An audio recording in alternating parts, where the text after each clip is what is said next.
10 तक पहुंची रेप और ठगी के केस की गिनती। 58 से ज्यादा अश्लील वीडियो क्लिप्स का चला पता। 170 वेबसाइट्स में डाले गए भोंदू बाबा के वीडियो। 100 से ज्यादा महिलाओं ने एसआईटी से फोन पर की शिकायत। महिलाओं ने कहा उनके साथ भी भोंदू बाबा ने किया रेप। बाबा के अश्लील साम्राज्य पर कई चौंकाने वाले खुलासे। नासिक के ज्योतिषी अशोक खरात और भोंदू बाबा की करतूतों का भांडा ऐसा फूटा है कि हर रोज उसे लेकर नई नई कहानियां सामने आ रही हैं। अशोक खरात के खिलाफ शिकायत करने वाली महिलाओं की तादाद जहां लगातार बढ़ती जा रही है, वहीं अब तक उसके खिलाफ रेप और ठगी के 10 से ज्यादा केस दर्ज किए जा चुके हैं। खरात की सताई गई महिलाओं की तादाद नासिक से लेकर पूरे महाराष्ट्र तक में कुछ इतनी ज्यादा है कि इस मामले की जांच के लिए बनाई गई एसआईटी को हर रोज खरात की सताई महिलाओं के फोन कॉल्स आ रहे हैं। एसआईटी ने खरात के सताए लोगों और खासकर महिलाओं की शिकायत जानने के लिए 2 मोबाइल नंबर जारी किए हैं। क्या आप यकीन करेंगे कि इन मोबाइल नंबरों पर हर रोज कम से कम 15 से 20 शिकायतें आ रही हैं। इनमें ज्यादातर शिकायतें महिलाओं की हैं।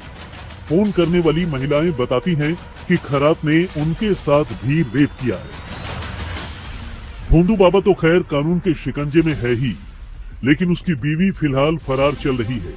एसआईटी उसकी तलाश में नासिक और आसपास के इलाकों में छापेमारी कर रही है। इस बीच पुलिस ने उसके बेटे हर्षवर्धन को हिरासत में ले लिया है। एसआईटी को शक है कि बाबा के काले करतूतों में उसका परिवार भी शामिल हो सकता है। बाबा के खिलाफ नासिक के सरकारवाड़ा थाने में जो केस दर्ज हुए हैं, उनमें 8 रेप के हैं, जबकि 10 धोखाधड़ी के। पुलिस सूत्रों की माने तो अशोक खरात जहां महिलाओं को तंत्र मंत्र और काले जादू का डर दिखाकर उनका यौन शोषण करता था, वहीं अमीर लोगों को डराकर उनकी संपत्ति हथियाने का हथकंडा भी चला रहा था। तंत्र मंत्र, काला जादू और भविष्य बताने के नाम पर अशोक खरात महिलाओं को अपना शिकार बनाता था, ये तो सब जानते हैं। लेकिन नासिक और आसपास इतनी बड़ी संख्या में उसने महिलाओं को अपनी जाल में फंसा रखा है, इसका पता कम ही लोगों को था। दुखद बात यह है कि अशोक खरात की सताई गई महिलाओं के एक नहीं बल्कि दसियों अश्लील वीडियोस अब सोशल मीडिया पर वायरल हो चुके हैं और ऐसे में कई महिलाओं का घर से बाहर निकलना भी मुश्किल होने लगा है। यहाँ तक कि महिलाओं के घर वालों के लिए भी इस वाकये को लेकर उठते सवालों का जवाब देना मुश्किल हो रहा है। ऐसे में खरात की शिकार कई कामकाजी महिलाओं ने अब अपने अपने दफ्तरों से वर्क फ्रॉम होम की इजाजत मांगी है, ताकि उन्हें लोगों के सवालों का सामना न करना पड़े और जब मामला थोड़ा ठंडा पड़ जाए तो फिर वो सामान्य जिंदगी में वापस लौटे। वैसे तो सरकार ने उन लोगों के खिलाफ सख्त कार्रवाई की चेतावनी दी है जो खरात के साथ महिलाओं के अश्लील वीडियोस शेयर कर रहे हैं या फिर उन्हें सोशल मीडिया में डाल रहे हैं, क्योंकि ये महिलाओं की मर्यादा से जुड़ा मामला है। लेकिन खबरों की माने तो इतना होने के बावजूद इस मामले के करीब 170 वीडियोस अलग अलग साइट्स में डाले जा चुके हैं। हालांकि अब महाराष्ट्र पुलिस की एसआईटी ने इन वीडियो क्लिप्स को वेबसाइट से वापस करवा लिया है, ताकि महिलाओं की गरिमा बची रहे। पुलिस ने कई सोशल मीडिया प्लेटफॉर्म्स को इस सिलसिले में नोटिस भी जारी किया है। महिलाओं को डरा धमकाकर उनका यौन शोषण करने के अशोक खरात की मोडस ऑपरेंडी को लेकर हुए नए खुलासों के बारे में आपको बताएंगे। लेकिन पहले ये जानिए कि आखिर वो अमीर कारोबारियों को कैसे अपना शिकार बनाता था, कैसे बड़े बड़े पैसे वाले एक बार उसके जाल में फंसते ही उसके पैरों पे गिर जाते थे और कैसे अशोक खरात उनसे सालों साल करोड़ों की वसूली किया करता था। अब पुणे के अमीर उद्योगपति राजेंद्र जासूद को लीजिए। कारोबारी मुश्किलों को दूर करवाने के इरादे से राजेंद्र अपने दोस्त दिनेश परब की मदद से भोंदू बाबा अशोक खरात से मिलने पहुंचे। ये बात है साल 2018 की, जब वो लॉजिस्टिक का नया कारोबार शुरू करने जा रहे थे। लेकिन एक बार जासूद की खरात से मुलाकात क्या हुई, खरात ने उसे तरह तरह के डर दिखाकर तमाम तरह के तंत्र मंत्रों का सहारा लेने की जरूरत बताई। पहले तो उसने राजेंद्र जासूद से 90 लाख रुपए की एक चमचमाती हाई एंड मर्सिडीज कार ही खरीदवा ली और उसे अपने कब्जे में ले लिया। भोंदू बाबा ने इसे गिफ्ट बताना शुरू कर दिया, लेकिन इसके बाद भी खरात की करतूतें कम नहीं हुई। उसने इस कारोबारी को कामयाबी के लिए खास तरह की अवतार पूजा करवाने की जरूरत बताई। इन दिनों अशोक खरात को विदेश भ्रमण का शौक चल रहा था, लिहाजा उसने अपने क्लाइंट जासूद से कहा कि उसे अवतार पूजा के लिए अलग अलग देशों की मिट्टी की दरकार होगी और इस तरह उसने जासूद के पैसों से उसके साथ अलग अलग 21 देशों की यात्राएं की और खूब मजे लिए। खरात बताता था कि अलग अलग देशों की मिट्टी से उसे एनर्जी और पावर मिलेगी। और तो और जासूद से मुलाकात के अगले ही साल यानी 2019 में उसने इलाज और कर्मकांड के नाम पर अपने अकाउंट में करीब 30 लाख रुपए ट्रांसफर करवा दिए। खरात की लूटपाट का सिलसिला इसके बाद भी चलता रहा। उसने मिरगांव में अपना फार्म हाउस बनवाने के नाम पर भी जासूद से लाखों रुपए वसूले। यहाँ तक कि इजराइल से पवित्र फर्नीचर मंगवाने का ड्रामा किया और इस नाम पर भी लाखों रुपए झटक लिए। ये शायद अपनी तरह का पहला मौका है जब किसी ने फर्नीचर के भी पवित्र होने का शिगुफा छोड़कर किसी को चूना लगा दिया है। इसके बाद फिर से साल 2023-24 में उसने इसी कारोबारी से 43 लाख रुपए और हथिया लिए। इतना सब कुछ होने के बाद जासूद को अपने साथ हो रही ठगी का एहसास हुआ और उसने खरात से दूरी बना ली। अब इस कारोबारी ने एसआईटी से शिकायत की है और जल्द ही इस मामले को लेकर खुलकर अपनी आपबीती सुनाने की बात कही है। आज संध्याकाळी मी पत्रकार समोर येणार आहे, मीडिया समोर माझं म्हणणं मांडणार आहे। एकूणच तुमच्या विरोधात त्यांनी गुन्हा दाखल केलेला होता, आता तुम्ही त्याच्या विरोधात दाखल केलेला आहे, तुमच्या पैशांची त्याने लूट केलेली आहे, नेमकं काय करत होता तो? संध्याकाळी मी सर्व सविस्तर तुम्हाला सांगणार आहे। आज संध्याकाळी मी मीडिया समोर येणार आहे। आजपर्यंत मीडिया समोर मी कुठलेही माझं म्हणणं मांडलेलं नाही। मला कोर्टातून ऑर्डर होती या संदर्भात कोणाशी चर्चा करायची नाही। आज संध्याकाळी मी येणार, तुम्हाला सर्व सविस्तर त्याची माहिती देणार। तुम्ही आधी तुमच्या विरोधात गुन्हा दाखल झाला होता आणि नंतर जामीन मिळाला होता ना? जामीन मिळालेला आहे। संध्याकाळी मी तुम्हाला सविस्तर कुठलंही नाही, मी स्वतः येणार आहे, तुम्हाला बोलतो संध्याकाळी सांगतो। इस पीड़ित कारोबारी ने पुलिस को बताया है कि जब उसने अपने पैसे खरात से वापस मांगे तो खरात ने उल्टा उसी पर 5 करोड़ रुपए की रंगदारी मांगने का केस दर्ज करवा दिया। खरात ने 12 दिसंबर 2025 को इस सिलसिले में नासिक के वावी थाने में शिकायत दी, जिसमें उसने बताया कि राजेंद्र जासूद और उसके साथी ने उसके अश्लील वीडियोस वायरल करने की धमकी देते हुए उससे 5 करोड़ रुपए की रंगदारी मांगी है। पुलिस अभी इस मामले की जांच कर ही रही थी, लेकिन तब तक इस केस में सबसे बड़ा ट्विस्ट आया जब खुद एक महिला ने अशोक खरात के खिलाफ केस दर्ज करवा दिया। असल में खरात के नासिक वाले ऑफिस में एक लड़का ऑफिस बॉय के तौर पर काम करता था। वो इसी दौरान एक बार अपनी गर्भवती बीवी के साथ खरात से मिला। खरात की बुरी नजर अपने ही कर्मचारी की बीवी पर पड़ गई और उसने इस महिला के साथ तब ज्यादती की जब वो 7 महीने की गर्भवती थी। खरात ने महिला को ये कहकर बुरी तरह डरा दिया कि अगर उसने उसे अपने साथ मनमानी करने नहीं दिया तो उसके होने वाले बच्चे पर बुरी नजर पड़ जाएगी और इससे उसकी जान भी जा सकती है। इससे महिला बुरी तरह डर गई और खरात ने उसके डर का फायदा उठाकर उसका यौन शोषण किया। जब महिला के पति यानी खरात के ऑफिस में काम करने वाले लड़के को इस बात का पता चला तो उसने खरात के ऑफिस में ही खुफिया कैमरा लगा दिया और फिर तो इस कैमरे में ऐसे ऐसे क्लिप्स कैद हुए कि देखकर खुद कैमरा लगाने वाला लड़का भी सख्ते में आ गया। खरात को जब इस सच का पता चला तो उसने अपने कर्मचारी के खिलाफ शिरडी थाने में अश्लील वीडियोस के सहारे खुद को ब्लैकमेल करने का इल्जाम लगाते हुए केस दर्ज करा दिया। मगर खरात को असली झटका तब लगा जब 17 मार्च को एक महिला ने उल्टा खरात के खिलाफ ही रेप का केस दर्ज करवाया और नासिक की क्राइम ब्रांच ने उसी रात खरात यानी भोंदू बाबा को धर दबोचा। इसके बाद तो खरात के खिलाफ रेप और यौन शोषण के शिकायतों की बाढ़ सी आ गई। हालात ऐसे बने कि नासिक पुलिस को मामले की जांच के लिए अलग से स्पेशल इन्वेस्टिगेशन टीम यानी एसआईटी बनानी पड़ी। एसआईटी के पास हर रोज कॉल्स आने लगे और 8 अलग अलग महिलाओं ने पुलिस के सामने आकर खरात के खिलाफ अपने बयान दर्ज करवाए। इस तरह खरात के खिलाफ रेप के ही 8 केस दर्ज हो गए। जांच के दौरान पुलिस को खरात की करतूतों के बेहिसाब वीडियोस मिले पता चला कि खरात खुद को फंसता देखकर विदेश भागने की तैयारी कर रहा था, लेकिन इस बीच पुलिस ने उसे पकड़ लिया। गनीमत ये रही कि उसकी गिरफ्तारी से करीब हफ्ते भर पहले ही पुलिस ने उसके खिलाफ लुकआउट नोटिस जारी कर दिया था, ताकि उसे विदेश जाने से रोका जा सके। एक गोष्ट निश्चितपणे मी सांगतो की या प्रकरणामध्ये कोणालाच सोडण्याचं कारण नाहीये।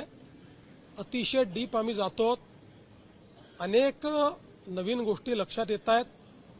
अजून काही FIR येत्या काळामध्ये होण्याची शक्यता आहे। काही विक्टिम्स अजून पुढे येत आहेत, काही महिला पुढे येत आहेत। याच्या व्यतिरिक्त काही लोक आर्थिक फसवणूक झाली म्हणून देखील पुढे येत आहेत, त्यांचेही FIR हे लवकरच आपल्याला पाहायला मिळतील। पण या निमित्ताने एक अजून गोष्ट मी सांगतो की या प्रकरणामध्ये ज्या दुर्दैवी महिला विक्टिम आहेत त्यांचे व्हिडिओ हे काही लोकांनी सोशल मीडिया साईटवर अपलोड केले आहेत। ते आम्ही आता त्या ठिकाणी सोशल मीडिया साईटवरनं हटवले आहेत, पण ज्या ज्या लोकांनी अशा प्रकारचे व्हिडिओ सोशल मीडिया साईटवर अपलोड केले असतील त्यांच्यावर फौजदारी कारवाई केली जाईल।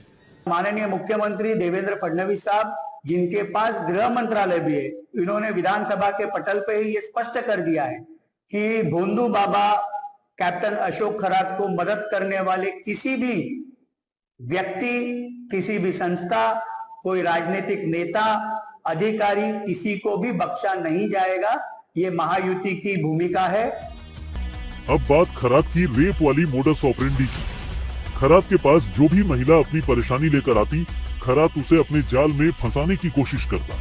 वो पहले तो महिलाओं को बुरी तरह से डराता, तंत्र मंत्र, भूत प्रेत, काला जादू, बुरी नजर जैसी चीजों का हवाला देता और कर्मकांड और उपायों की जरूरत बताता।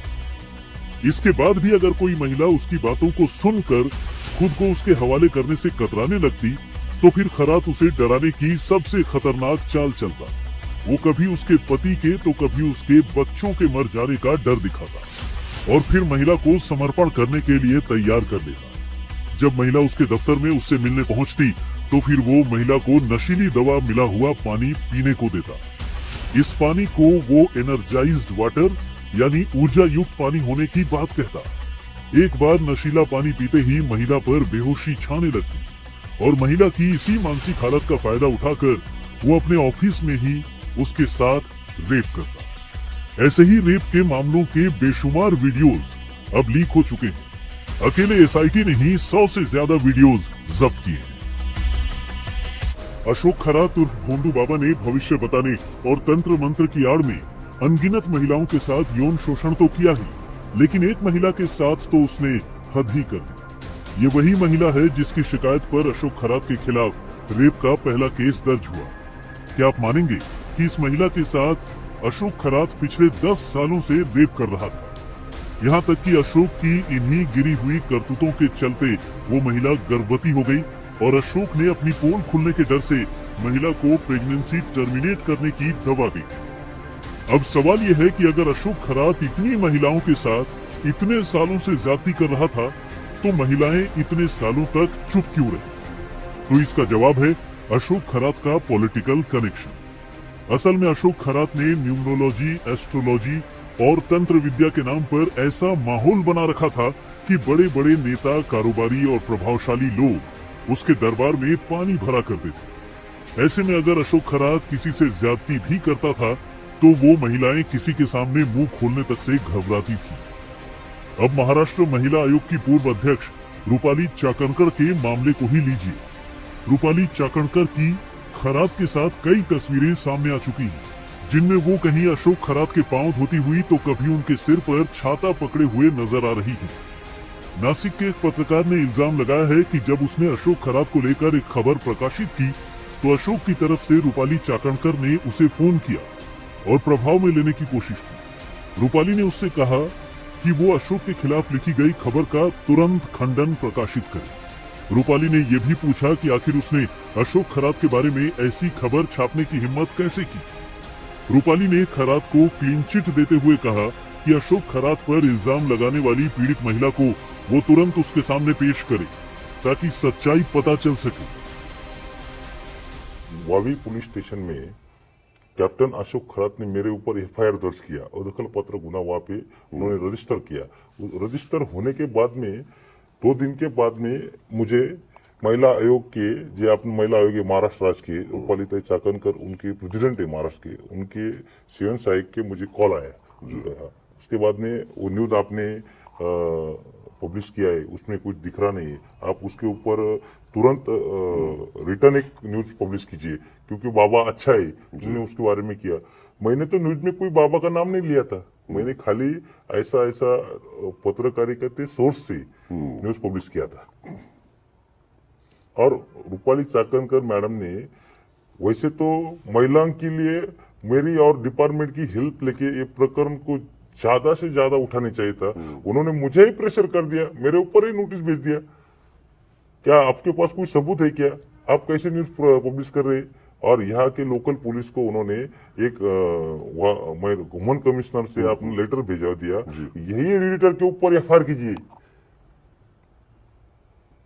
महाराष्ट्र की महिला आयोग एक भारतीय संवैधानिक पद पे बैठी नारी है, हम उनको बहुत रिस्पेक्ट करते हैं, लेकिन आपका पद का जो दुरुपयोग हो रहा है ये भोंदू बाबा के ये बचाने के लिए पद है कि महिला के संरक्षण के लिए ये पूरे महाराष्ट्र की जनता सोच रही है। ये पत्रकार दत्ता खेमनार पूछते हैं कि जब महिला आयोग की कुर्सी पर रहते हुए रूपाली चाकणकर अशोक खरात जैसे इंसान को बचाने की कोशिश करे तो फिर महिलाओं का क्या होगा? खेमनार ने कहा कि रूपाली चाकणकर अशोक खरात के ट्रस्ट की मेंबर भी थी और उनका नाम अशोक खरात के ट्रस्ट के बोर्ड में भी छपा हुआ था। हालांकि अब खरात की पोल खुलने के बाद रूपाली को अपनी कुर्सी छोड़नी पड़ी है। रूपाली चाकणकर जो खरात का नासिक के सिन्नर वावी में जो ट्रस्ट है, वह ट्रस्ट के ऊपर रूपाली चाकणकर वहाँ के ट्रस्टी है और वो ट्रस्टी का जो बोर्ड है तो देखो पूरे महाराष्ट्र में पब्लिश हो रहा है, वही ट्रस्ट के बोर्ड के नीचे लिखा है महिला आयोग की अध्यक्ष। ये प्राइवेट भोंदू बाबा का जो ट्रस्ट रहता है वो ट्रस्ट के ऊपर आप जैसे महाराष्ट्र के संवैधानिक पद पर बैठने वाली कर्तव्य दक्ष महिला और भोंदू बाबा के ट्रस्ट पे आप डायरेक्टर संचालक है, तो महाराष्ट्र क्या सोचेगा? अब नासिक के सिन्नर इलाके के रहने वाले रामकृष्ण मदाने के मामले को लीजिए। एक समय रामकृष्ण मदाने को भी अपने घर में एक बच्चे का इंतजार था। वो अपनी पत्नी के साथ इसी परेशानी को लेकर अशोक खरात से मिलने गए थे। तब खरात ने उसे और उसकी पत्नी को अपने ऑफिस में मिलने के लिए बुलाया, लेकिन इसके बाद रामकृष्ण मदाने दोबारा उसके पास नहीं गए। जाहिर है अब खरात की करतूतों का सच सामने आने के बाद वो खुद को लकी महसूस कर रहे हैं। मग तो प्रॉब्लेम सॉर्ट आउट झाला का नाही झाला? नाही शॉर्ट आउट होण्याच्या अगोदर त्यांनी आम्हाला आहे ना बोलवलं होतं, पण मग आम्ही ते तिकडं कॅन्सल करून टाकलं जाणं. का कॅन्सल केलं? ते आमच्या मनातच नव्हतं प्रॉपरली नाशिकमध्ये जायचं. म्हणजे मला नाही कळलं काय म्हणताय तुम्ही. ओके, त्यांनी तुम्हाला नाशिकला बोललो का? बोलवलं होतं. नाशिकला बोललो. हा. मग तुम्ही इथे तुमचा प्रॉब्लेम घेऊन गेला, मग ते म्हटले काय नाशिकला आहे? नाशिकला ते बोलले नाशिकला, पण मग आमच्या मनातच नव्हतं नाशिकला जायचं. कारण तिथं कसं आहे सगळ्यात जास्त आम्ही लोकांचं फक्त एवढंच ऐकून होतं की तिथं पैशाची डिमांड असते. आमच्याकडे काय आम्ही एकदम गरीब माणसं आहे, त्याच्यामुळे आमच्याकडे काही पैसे नव्हते. सगळ्यात लोगों के डर और अपने प्रभाव का फायदा उठाकर अशोक खरात ने पिछले 20 सालों में करीब 1,500 करोड़ रुपए की संपत्ति इकट्ठा की। इल्जाम है कि ये ज्यादातर संपत्ति उसने उन लोगों को ठग कर जुटाई जो लोग उससे अपनी परेशानी की शिकायत लेकर मिलने आते। आरटीआई कार्यकर्ता विजय कुंभर दावा करते हैं कि ठगी ठोरी से जुटाई गई खरात की ये संपत्ति 1500 करोड़ रुपए से भी ज्यादा की होगी। इस बाबा की संपत्ति आजकल बोलते हैं कि 1,500-2 हजार करोड़ की रहेगी। इसका कारण है कि वो जिस तरीके से काम करते थे, अपना काला धन व्हाइट में बदलते। उसका एक छोटा सा उदाहरण देता हूँ। ये उसके जो संपत्ति है उसके तुलना में मामला कुछ भी नहीं है, लेकिन 5 मई 2019 को मिरगांव, जहाँ ये इस बाबा का जो आश्रम या कुछ भी स्ट्रक्चर है, वहाँ 16 लाख के बाजार भाव की ज़मीन उन्होंने एक दिन 24 लाख में खरीद दी और उसके तुरंत 2 घंटे के बाद वही संपत्ति उन्होंने, वही प्रॉपर्टी उन्होंने बाबा के ट्रस्ट को गिफ्ट कर दी। उस वक्त कीमत दिखाई 32 लाख, मतलब सुबह में जो प्रॉपर्टी 16 लाख की थी शाम तक 32 लाख की हो गई थी। ऐसे अनेक कारनामे हैं। बहुत सारे अधिकारियों के उनके साथ पार्टनरशिप से हो सकता है ये मंत्रियों के भी हो। विजय कुंभर का कहना है कि खरात ने लोगों से लूटे गए पैसों से ही नासिक जिले के सिन्नर तालुका में शिवनिका ट्रस्ट की शुरुआत की, भगवान शंकर का मंदिर बनाया और एक आलीशान फार्म हाउस तैयार कर दिया। करीब 12 एकड़ में फैले इस फार्म हाउस में ऐसी चीजें लगाई कि देखने वालों की आंखें चौंधिया जाए। अशोक खरात ने इसी फार्म हाउस में इजराइल से लेकर टर्की तक से फर्नीचर मंगवाए और ऐशो आराम की जिंदगी जीने की शुरुआत कर दी। फिलहाल हालत यह है कि अशोक खरात के मामले की जांच पूरी रफ्तार पर है और उसकी मददगार के तौर पर कई लोग पुलिस की रडार पर आ चुके हैं, जिन्हें आने वाले वक्त में कभी भी गिरफ्तार किया जा सकता है।